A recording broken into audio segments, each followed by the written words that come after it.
नमस्कार बंधुरा संगीता होम किचेने आबार आपनादेर स्वागत जानाच्छि। आज के एक नतून रेसिपि निये एसेछि। आजके रेसिपि हलो डिम भुना। आजके हलो देशी मुरगिर डिम भुना आमी तैरी करलाम खूब सहजभावे घरोया पद्धतिते। तो केमन भावे तैरी करलाम चलुन ताहले आपनादेर साथे रेसिपिटा शेयार करे फेली। डिम भुना किन्तु दारुण हयेछिलो खेते और दुर्दान्त कालारो हयेछिलो। तो चलुन रेसिपिटा देखे निई। ডিম ভুনা বানানোর জন্য এখানে তিনটে বড় বড় সাইজের দেশি মুরগির ডিম আমি নিয়ে নিয়েছি। এবার ডিমগুলোকে একটু ভালো করে ধুয়ে নিয়েছিলাম, কারণ ডিমের গায়ে অনেক সময় ময়লা থাকে। তো এবার ডিমগুলোকে আমি সেদ্ধ করতে দিয়ে দেব। ডিমগুলোকে একটু ভালো করে সেদ্ধ করে নেব। আর চলুন ততক্ষণে একটা মশলা আমি তৈরি করে নিই।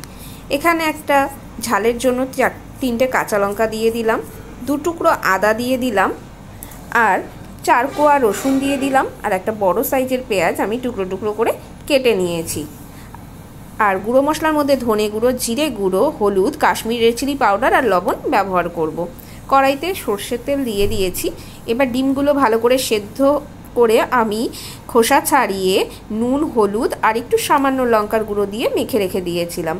তো ডিমগুলোকে একটু বেশ ভালো করে ভেজে নেব। আপনারা চাইলে ডিমটা গোটাও রাখতে পারেন, কিন্তু আমি দু টুকরো করে দিলাম, তাহলে মশলা টশলা ভালো ঢুকবে আর খেতেও বেশ ভালো লাগবে। তো ডিমগুলোকে আমি দুপাশ একটু লাল লাল করে ভেজে নেব। ডিমগুলো আমার ভাজা হয়ে গেছে। এবার আমি একটা হাতার সাহায্যে তুলে নিচ্ছি। ডিম বলতে গেলে সকলেরই খুব প্রিয় একটা খাবার। তো ডিমের যে কোনো রেসিপি কিন্তু খুব সহজেই করা যায়। তো ফোড়নে দিয়ে দিচ্ছি সামান্য পরিমাণ গোটা জিরে দিয়ে এবার ভালো করে একটু নাড়াচাড়া করে নিচ্ছি। এরপর এর মধ্যে কুচিয়ে রাখা একটা বড় সাইজের পেঁয়াজ আমি নিয়েছিলাম, সেটা আমি দিয়ে দিলাম তেলের মধ্যে। একটা পেঁয়াজ আমি পেস্ট করে দিয়েছি আর একটা পেঁয়াজ আমি কিন্তু কুচিয়ে নিয়েছি। এবার খুব ভালো করে নাড়াচাড়া করে পেঁয়াজটাকে একটু ভেজে নেব লাল লাল করে। ডিম ভেজেছিলাম তাই তেলটা থেকে কিন্তু একটু ফেনা ফেনা হয়েছে। এবার আদা, রসুন আর কাঁচা লঙ্কা পেঁয়াজ বাটাটা দিয়ে দিলাম। আর গুঁড়ো মশলার মধ্যে ধনে গুঁড়ো, জিরে গুঁড়ো, হলুদ, লবণ আর কাশ্মীরি রেড চিলি পাউডার দিয়ে দিলাম। দিয়ে এবার খুব ভালো করে মশলাটাকে কষিয়ে নেব। মশলা যত ভালো কষানো হবে তরকারির টেস্ট কিন্তু তত বেশি ভালো হবে। তো মশলাটাকে খুব ভালো করে একটু কষিয়ে নেওয়ার জন্য একটু ঢেকে দিচ্ছি, তাহলে তাড়াতাড়ি কষানোটা হয়ে যাবে। মিনিট 5 পর আমি কিন্তু ঢাকনাটা তুলে দিচ্ছি। বন্ধুরা দেখুন, ওপর থেকে কিন্তু তেল ভাসতে শুরু করে দিয়েছে আর মশলাটা কিন্তু অনেকটাই কষানো হয়ে গেছে। খুব ভালো করে নাড়াচাড়া করে নেব। আর গ্যাসের আগুন কিন্তু লো টু মিডিয়াম করে রেখেছি, হাই করে দিলে কিন্তু মশলাটা পুড়ে যাবে। তো এরপর ভালো করে মশলাটাকে কষিয়ে নিলাম। কষিয়ে নেওয়া হয়ে গেছে দেখুন বন্ধুরা। এরপর দিয়ে দিলাম উষ্ণ উষ্ণ সামান্য পরিমাণ গরম জল।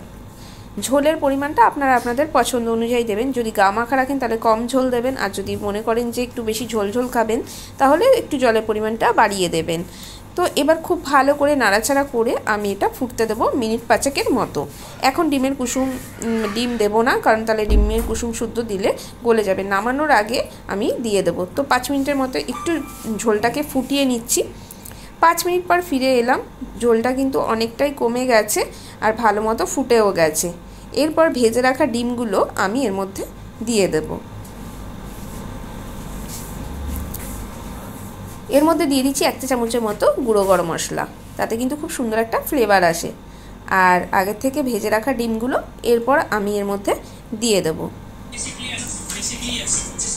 ডিমগুলো দিয়ে দিলাম, একে একে সমস্ত ডিমগুলো দিয়ে দিচ্ছি। দেখুন বন্ধুরা, রঙটা কিন্তু খুব সুন্দর হয়েছে, খুব সুন্দর একটা ফ্লেভারও বেরিয়েছে। ডিমগুলো আমার দেওয়া হয়ে গেছে।